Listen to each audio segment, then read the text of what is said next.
Hey guys, welcome back to wings एक उड़ान। Guys, जैसे कि आप सब ने कल जो हमने फिजिक्स के रिलेटेड वीडियो अपलोड की थी, आप सब ने वो देखी, बहुत बढ़िया रिस्पॉन्स रहा। तो उसी सीरीज़ को कंटिन्यू करते हुए जो मैं आज वीडियो लेके आया हूँ आप सबके लिए, बहुत इंपॉर्टेंट है, बहुत ज़्यादा इंपॉर्टेंट।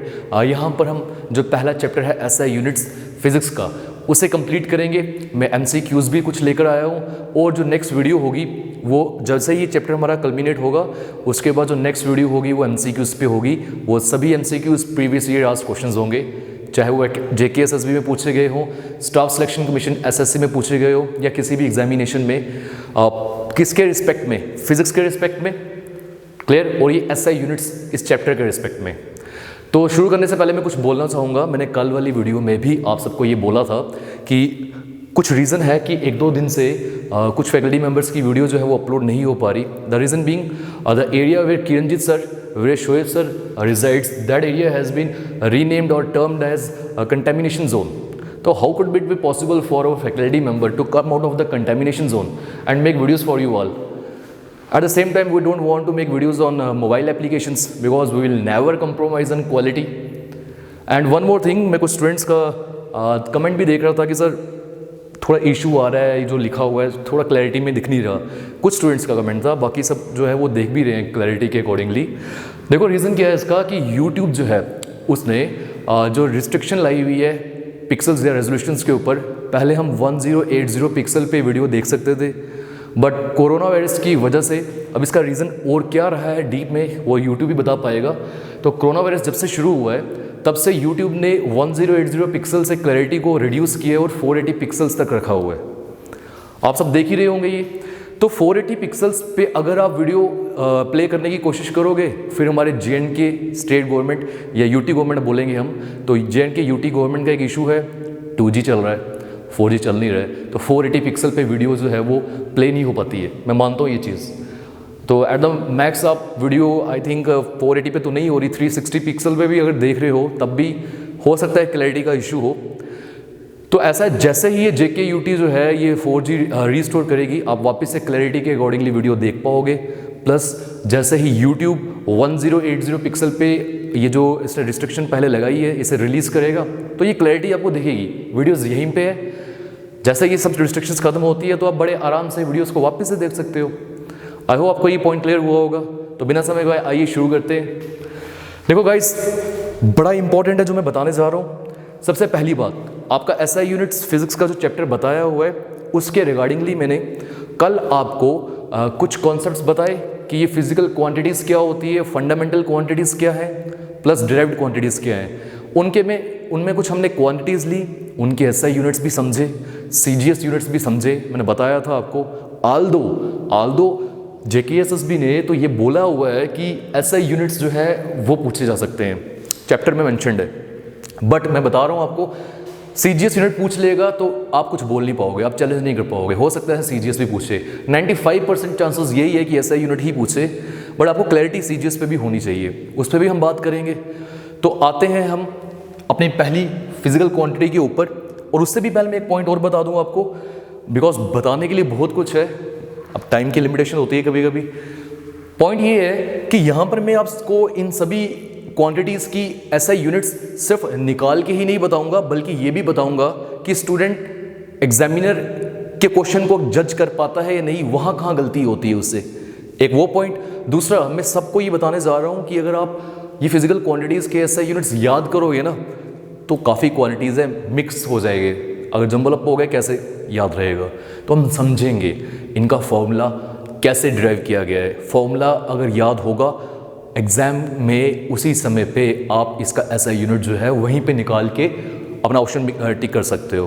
तो वो समझने के लिए आइए पहली क्वांटिटी पे देखते हैं। देखो पहली क्वांटिटी हमारे पास क्या है, एरिया। अब एरिया क्या होता है समझ लेते हैं इसको भी। देखो मैं इस क्वेश्चन में दिखा रहा हूँ आपको, जैसे चलो ये भी हमारे पास एक बोर्ड है, बोर्ड की लंबाई है लेंथ, और बोर्ड की ब्रेथ, लेंथ और ब्रेथ दोनों है।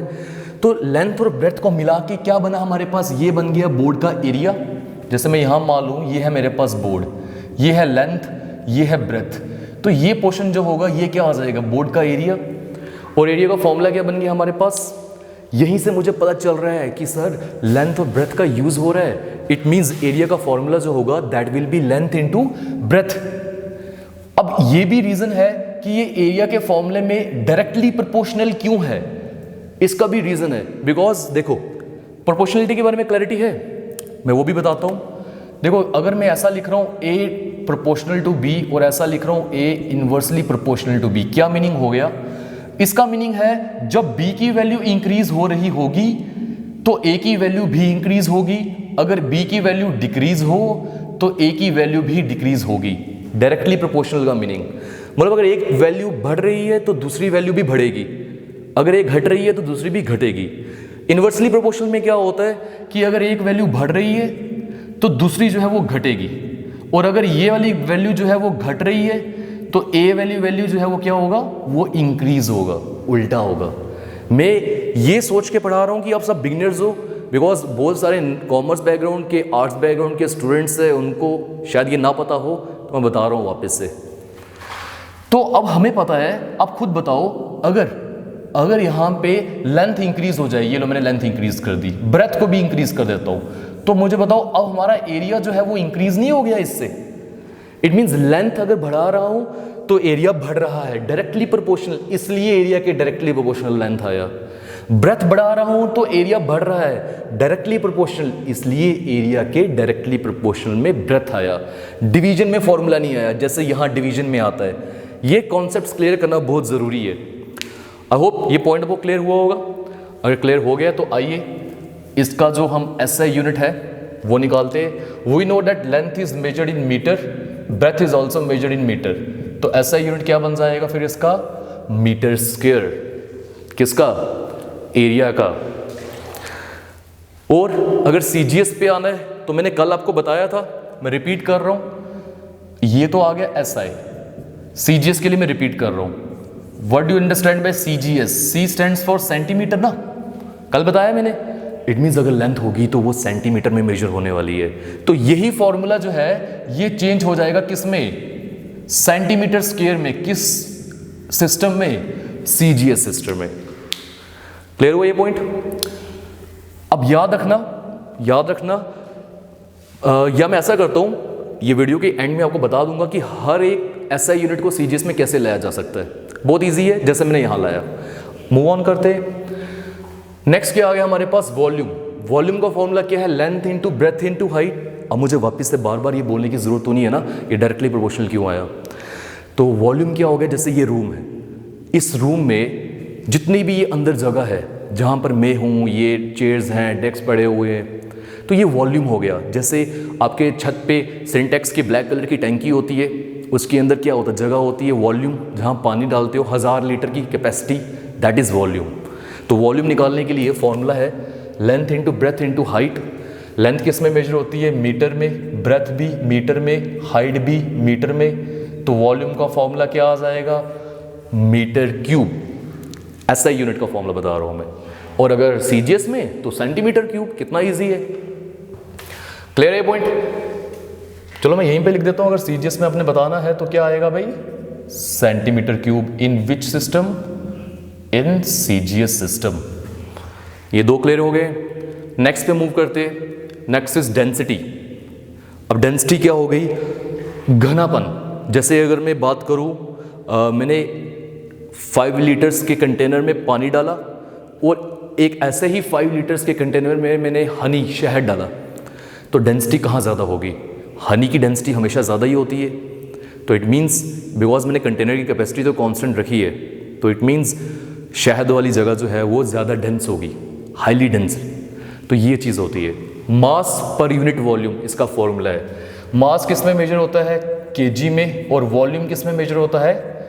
अभी बताया मैंने ऊपर, मीटर क्यूब। SI, तो ये हो गया SI यूनिट। और अगर मैं CGS की बात करूंगा तो CGS में G स्टैंड्स फॉर ग्राम, ये कन्वर्ट हो जाएगा, किलोग्राम का बनेगा ग्राम और मीटर का बनेगा सेंटीमीटर क्यूब। ये किस में? ये आ जाएगा CGS में। बस इतना सा कन्वर्जन करना है अपने CGS के लिए। इजी है ये तो। अब बार बार हर किसी के लिए मैं बोलूंगा, आप लिखने नहीं वाले हम, ठीक? नेक्स्ट पे आते हैं speed. What is speed and what is the difference between speed and velocity? देखो, अगर मैं ऐसा बोल रहा हूं कि मैं 5 मीटर चला 2 सेकंड में या 2 मिनट में, this is speed. Eight the same time if I say that मैं 5 मीटर चला 2 सेकंड में टुवर्ड्स नॉर्थ, मैंने डायरेक्शन दे दी। जब भी डायरेक्शन दे दी जाए स्पीड को, वो वेलोसिटी बन जाएगी। यहां स्केलर और वेक्टर क्वांटिटीज का एक कॉन्सेप्ट आता है जो कि मोशन में हमने पढ़ना है। तो स्पीड और वेलोसिटी में डिफरेंस समझे हो आप। Speed is a scalar quantity, when we give direction to that speed, speed will become velocity. And the formula of speed is distance per unit time. Distance किस में मेजर होता है? Metres में। And time किस में? Second में। तो क्या आ गया हमारे पास? मीटर्स पर सेकंड। और अगर सीजीएस की बात होती तो क्या बन जाता? मैं शॉर्ट में लिख देता हूं यहां पे, सीजीएस में बन जाता सेंटीमीटर पर सेकंड, क्योंकि CGS, S stands for second, CGS में भी सेकंड, एसआई में भी second. Moving on to next, velocity. तो वेलोसिटी में क्या आ गया? डिस्प्लेसमेंट आ गई ना, मैंने बताया ना अभी। बिकॉज वेलोसिटी में पर्टिकुलर डायरेक्शन में हम भागते हैं, ठीक है, पर्टिकुलर डायरेक्शन में हम रन करते हैं। तो displacement is also distance, shortest possible path, that is also distance. किस में मेजर होगा? मीटर में। टाइम किस में? सेकंड में। तो क्या आ गई फिर वेलोसिटी की SI unit? Metre per second. Same as in the case of speed, SI units will not change for speed and velocity, they will remain same, only difference is direction. Moving on to next point, that is acceleration. Most of students have confusion regarding acceleration. देखो, घर में scooty है, bike है, कभी ना कभी तो चलाई होगी। क्या आपने कभी ये सोचा है कि स्कूटी का जो राइट साइड में, जिसे हम एक्सेलरेटर बोलते हैं, क्यों बोलते हैं एक्सेलरेटर? कभी नहीं सोचा। बिकॉज बचपन से ही जब हम ये चीज़ें देखते हैं हमें बताया जाता है ये एक्सेलरेटर है, ये नहीं बताया जाता ये एक्सेलरेटर क्यों है। रीज़न क्या है? बिकॉज वो हमारी वेलोसिटी को इंक्रीज कर सकता है या स्पीड को इंक्रीज कर सकता है, eight the same time decrease भी कर सकता है। तो अगर आप स्पीड को बढ़ा रहे हो, वेलोसिटी को बढ़ा रहे हो, दैट इज एक्सेलरेशन। और अगर घटा रहे हो, that is also acceleration, but it is termed as deceleration और रिटार्डेशन, बिकॉज तब घट रही है बट चेंज तो हो रहा है ना दोनों केसेस में। तो change in velocity is known as acceleration. तो क्या फॉर्मूला आ गया? एक्सेलरेशन का change in velocity upon time taken. और वेलोसिटी, चेंज इन वेलोसिटी का मीनिंग, यार केजी से केजी माइनस करूं तो केजी मिलेगा, मीटर में मीटर प्लस करूं तो मुझे मीटर मिलेगा। वैसे ही वेलोसिटी का जब हम डिफरेंस करेंगे या एडिशन करेंगे मिलेगी तो वेलोसिटी ना। तो वेलोसिटी का ऐसा यूनिट अभी हमने देखा मीटर्स पर सेकंड, और टाइम दोबारा से आया तो 1 सेकंड और, तो ये क्या बन जाएगा हमारे पास? मीटर्स पर सेकंड स्क्वायर। क्लियर ये पॉइंट? मैंने अभी 6 बताए। इसके बाद जो मैं क्वेश्चंस पे आऊंगा वो तो बहुत इंपॉर्टेंट है, बहुत ज़्यादा। देखो next, momentum. What do mean by momentum? काफ़ी मज़ा आता है ये चीज़ें समझने में, बिकॉज फिजिक्स है ना, और ईजी भी होता है अगर आप कंसेप्चुअली समझो। मोमेंटम क्या हो गया? हम बोलते हैं ना यार, मम्मा अगर हमें कोई काम बोले, बेटा काम कर ले, और हम पढ़ रहे हो, हम बोलते हैं मम्मा मोमेंटम बना है मेरा, मुझे तंग नहीं करो अभी। ये इस वे में आप मोमेंटम समझो। मान लो मैं भाग रहा हूँ, तो अगर स्पीड में भाग रहा हूँ, मैं चाहूँ किसी पर्टिकुलर पॉइंट पे रुकना, मैं रुक पाऊंगा? नहीं, बिकॉज मेरी बॉडी ने मोमेंटम गेन किया हुआ है, वो किसी एक आगे वाली पोजीशन पर जाके रुकेगी। Same as in the case of cricket matches. आपने देखा है ना कि जब रनर्स भाग रहे होते हैं, मान लो उन्होंने 1 रन लिया, तो जहाँ विकेट्स लगी होती है, क्या वो उसी पॉइंट पे आके रुक पाते हैं? नहीं रुक पाते, फ्लो की वजह से आगे निकल जाते हैं, बिकॉज उनकी बॉडी में मोमेंटम आ जाता है, बिकॉज उनकी बॉडी में मास है और वेलोसिटी है। मास है और वेलोसिटी है, that's why mass into velocity. जितनी ज्यादा वेलोसिटी उतना ज्यादा मोमेंटम, जितना ज्यादा मास उतना ज्यादा momentum, that's why directly proportional. कितना इजी है। एक और एग्जांपल देता हूं। आपके स्कूल में कभी ना कभी रेस हुई होगी, उस रेस में आपने देखा है कि एक रिबन लगा होता है। अब रिबन को जब फर्स्ट पर्सन तोड़ेगा, मतलब जो फर्स्ट आने वाला है, वो इतनी स्पीड में होगा कि रिबन तक पहुंचने के बाद वो वहां रुक नहीं पाएगा, उसको तोड़ने के बाद रुक नहीं पाएगा। बॉडी ने मोमेंटम गेन कर लिया, वो आगे की ओर भाग जाएगा। This is momentum, the quantity of motion contained in the body, and momentum is because of mass and velocity. Mass मैंने अभी क्या बताया, किस में मेजर होता है? केजी में। एंड वेलोसिटी किस में होती है? मीटर पर सेकंड में। बताया ना मैंने अभी। ये आ गया वेलोसिटी मीटर पर सेकंड। अब ये सेकंड कहाँ जाएगा, ये ऊपर जाएगा, तो इसे चेंज कर लेते हैं और हमारा बनेगा क्या, kg second per metre. Clear ये पॉइंट? अब मैं बताऊं क्यों, दोबारा बताऊं, sorry, kg metre into second, velocity into है यार, कोई दिक्कत नहीं, kg into metre second per second. अच्छा ये डिवीजन में नहीं है तो मल्टीप्लिकेशन में है, तो मास का आ गया kg और वेलोसिटी का आ गया मीटर पर सेकेंड, तो kg metre per second. Easy है। Moving on to force, F equals to ma, सभी ने पढ़ा है। अब यहां पर आता है हमारा पहला ऑब्जेक्टिव, बहुत इंपॉर्टेंट है, हमें ऑब्जेक्टिव पे मूव करना पड़ेगा और फिर हम ये चीज समझते हैं मैंने क्यों यहां ऑब्जेक्टिव्स दिए, क्या कारण है इसका। फर्स्ट क्वेश्चन इज, ये पूछा गया है एक बार स्टाफ सिलेक्शन कमीशन के एग्जाम में, JKSSB में ऐसे नहीं पूछता, वो बहुत ही लो पूछेगा, डायरेक्टली पूछेगा JKSSB में, what is a unit of force, जैसे यहां पूछा, बट उसमें JKSSB वाला ऑप्शंस रखेगा, न्यूटन एक ऑप्शन होगा, और we know that SI unit of force is newton, but देखो क्या यहां कहीं पर आपको न्यूटन दिख रहा है, नहीं दिख रहा। पहला ऑप्शन है, I will read it for you, kg, then kg per metre, kg metre per second square, none of these, नहीं है न्यूटन। फिर अब बच्चे बोलेंगे न्यूटन है नहीं सर, नन ऑफ दीज को टिक करो, नहीं, यहीं पे गलती हो रही है, उसे नन ऑफ दीज इसीलिए दिया कि आप टिक करो उसे। अब देखो फोर्स का SI यूनिट क्या बन सकता है, न्यूटन है उसका SI unit, but in terms of formula we can generate another unit for force. वो क्या है, force is mass into acceleration, mass kg में and acceleration metre per second square में। इट मींस फोर्स का SI unit तो newton है, उसके बावजूद हम kg metre per second square भी ले सकते हैं। क्या है यहां पर, बिल्कुल option second, kg metre per second square. ये एक कारण है कि मैंने आपके लिए ये सवाल लाया कि आप ये ना सोचो कि फोर्स का SI यूनिट होता है न्यूटन और वो है नहीं ऑप्शन में, वो सही बात बोल रहे हो, but at the same time we can also say that the unit for force is kg metre per second square according to this formula. That's why मैं इस पे जोर डाल रहा हूं कि फॉर्मूला याद रखो, ना कि यूनिट्स याद रखो। ठीक, नेक्स्ट पे आते हैं, work. What is work? This is pen and I am applying force on this pen. ठीक है, अगर ये पेन मूव नहीं करता तो कोई वर्क नहीं हुआ। आपकी मम्मा आपको बोलते हैं बेटा सिलेंडर उठाओ, किचन में रख के आओ, आपसे सिलेंडर उठ ही नहीं रहा, आलो आपने फोर्स अप्लाई की, सिलेंडर नहीं उठ रहा, डिस्प्लेस नहीं हो रहा, क्या वर्क हुआ?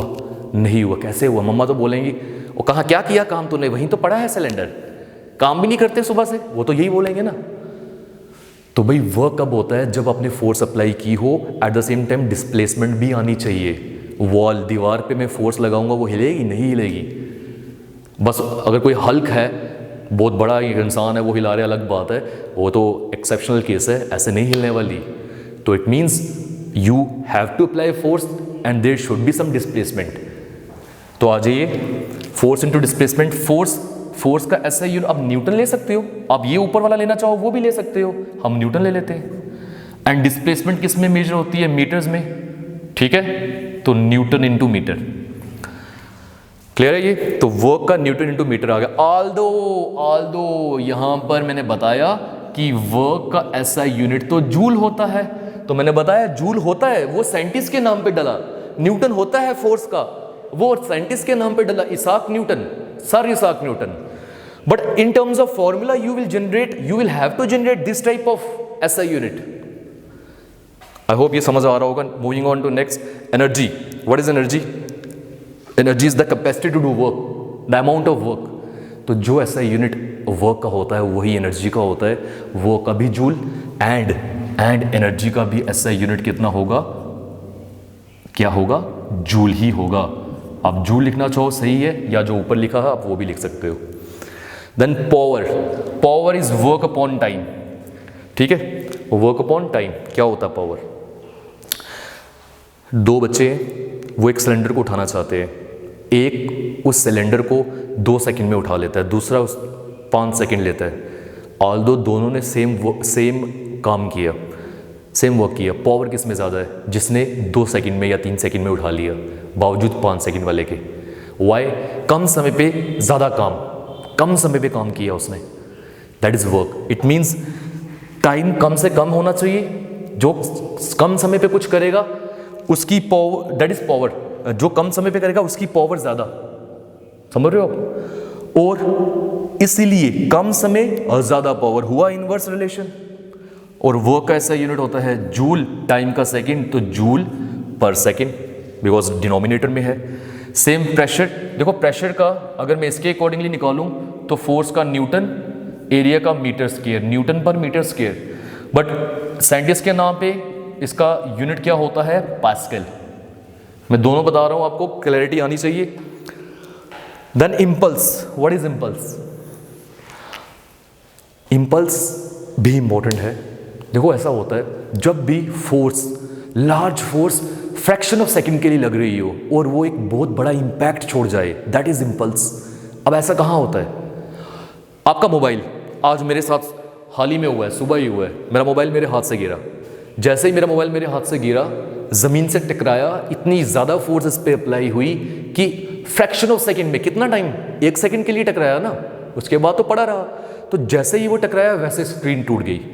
हाँ बिल्कुल टूटी है, अगर आप देखना चाहो तो ये देखो, पता नहीं दिखेगा नहीं, बट टूट गई है। एक इंसान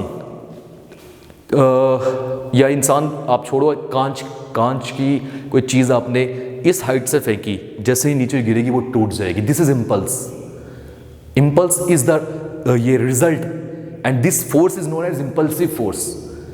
दैट्स वाई आप बाजार से जब कोई कांच की चीज़ लाते हो, LCD LED लाते हो, लैपटॉप लाते हो, तो थर्माकोल में वो होता है रैप अप। क्यों? क्योंकि अगर कहीं गिर भी जाता है तो वो टूटे ना। आई होप ये क्लियर हुआ। तो इम्पल्स का फॉर्मूला है फोर्स इनटू टाइम, तो force is Newton, time is second, तो न्यूटन सेकंड। पर कब आएगा? जब फॉर्मूले में नीचे कोई टर्म हो, और मल्टीप्लाई में कब आएगा? जब मल्टीप्लाई में है। ठीक है, तो ये मैंने अभी 13 फिजिकल क्वांटिटीज के ऐसे यूनिट्स बताए। मैं एक बार टाइम देख लेता हूं, 21 मिनट्स। ठीक है, तो चलिए नेक्स्ट पे आते हैं। नेक्स्ट देखो, स्ट्रेस। What is stress? जब भी किसी बॉडी के ऊपर फोर्स लगाई जाए तो उसे स्ट्रेस भी बोल सकते हैं, क्योंकि एक एरिया पे ये फोर्स अप्लाई हो रही है। प्रेशर हुआ ना, जैसे ये प्रेशर है ना, pressure that is the other name of stress, you can say that. तो the SI unit for stress will be same as that of pressure. It means force का सेम न्यूटन, एरिया का metre square, तो newton per metre square. Then the other thing is strain. Stress strain relationship होता है हमेशा। Strain क्या होता है? सुनो, अब मेरे पास 5 मीटर का रबर बैंड है। जब मैंने इस 5 मीटर के रबर बैंड पे स्ट्रेस लगाया, बाहर वाला खींचा इसे, तो वो उस समय के लिए हो सकता है 7 मीटर्स हो जाए। कितना चेंज आया? 2 मीटर्स का। ओरिजिनल कितना था? 5 मीटर्स। तो this is change in configuration. ये जो 2 मीटर चेंज आया अपॉन ओरिजिनल कॉन्फ़िगरेशन, ये जो 5 मीटर्स ओरिजिनल लेंथ थी, तो इंपॉर्टेंट है। तो इट मीन्स यार ये तो फिर मीटर पर मीटर, और ये तो कट हो जाएंगे। दैट्स वाई स्ट्रेन जो होता है हमारे पास, ये यूनिट लेस होता है। ये बहुत इंपॉर्टेंट है, यूनिट लेस। स्ट्रेन के कोई यूनिट्स नहीं होते, बिकॉज सेम क्वांटिटीज की जब आप डिवीजन करते हो तो यूनिट्स कट हो जाएंगे, इसलिए। Moving on to angle. Same angle is also,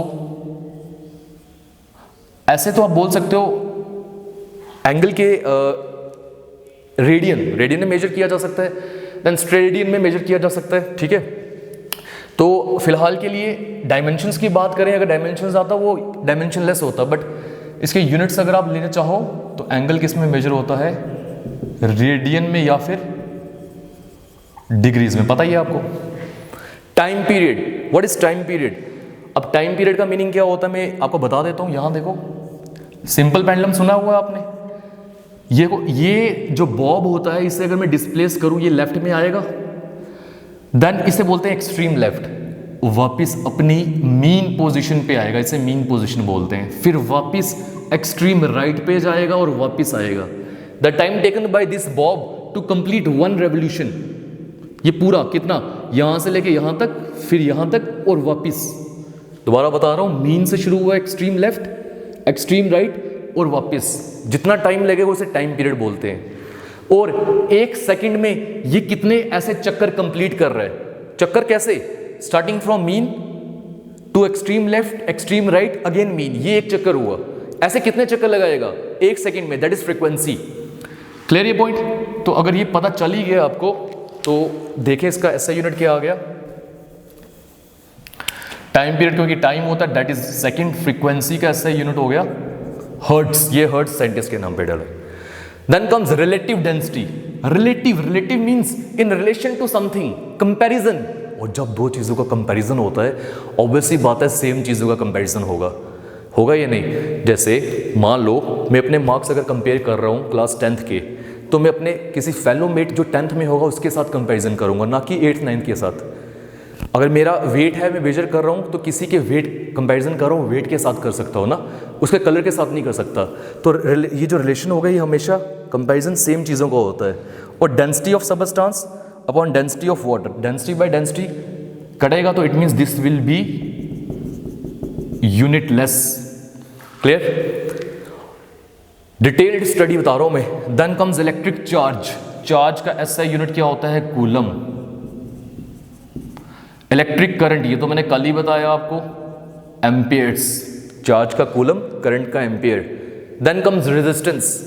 resistance is रुकावट to the current, opposition to the flow of charge carriers. रुकावट दैट इज रेजिस्टेंस।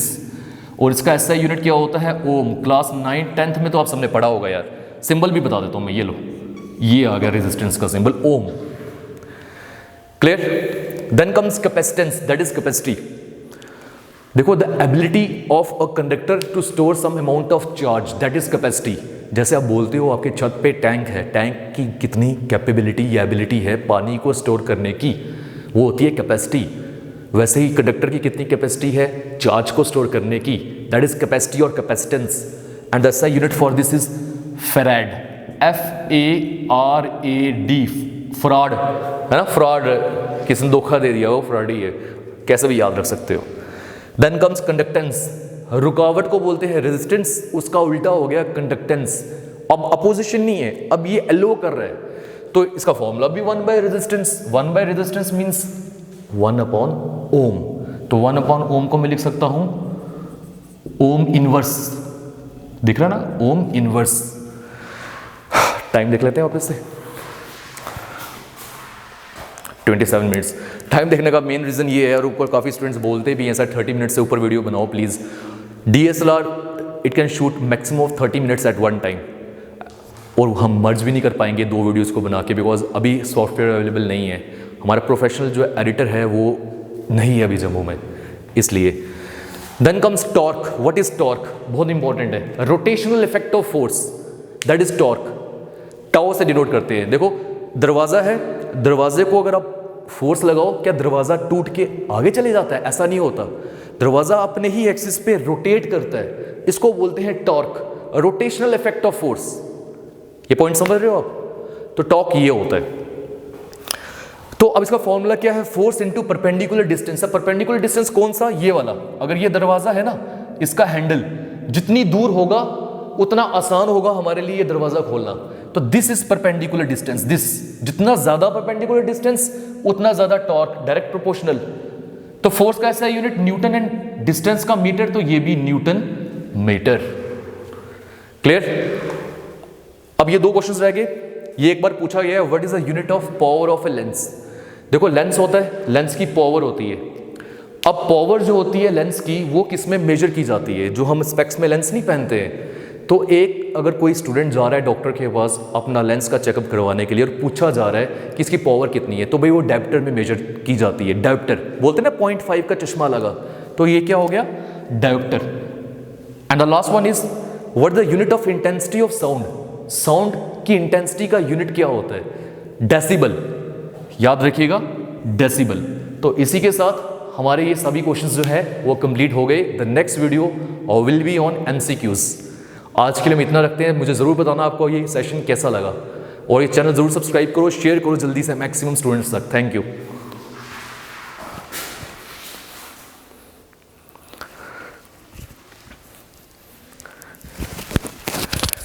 30 सेकंड्स रह गए हैं अभी, 30 सेकंड रह गए, तो सुन लो मेरी बात। देखो, ऐसा है कि मेरी कोशिश रहेगी, मेरा घर पास है तो मैं रोज़ वीडियो तो लाऊंगा फिजिक्स के रिगार्डिंग, ज़रूर लाऊंगा, मेरा प्रॉमिस है। बाकी टीचर्स की कोशिश तो है रोज़ आने की, वो चाहते भी हैं, बट कैसे आ पाएँ? बिकॉज कंटेमिनेशन जोन हो गया, बख्शी नगर कंटेमिनेशन जोन, और नगरोटा, देन गुज्जर नगर। कोशिश रहेगी, हो सका तो मैं खुद पर्सनली उनको लेकर आऊँगा।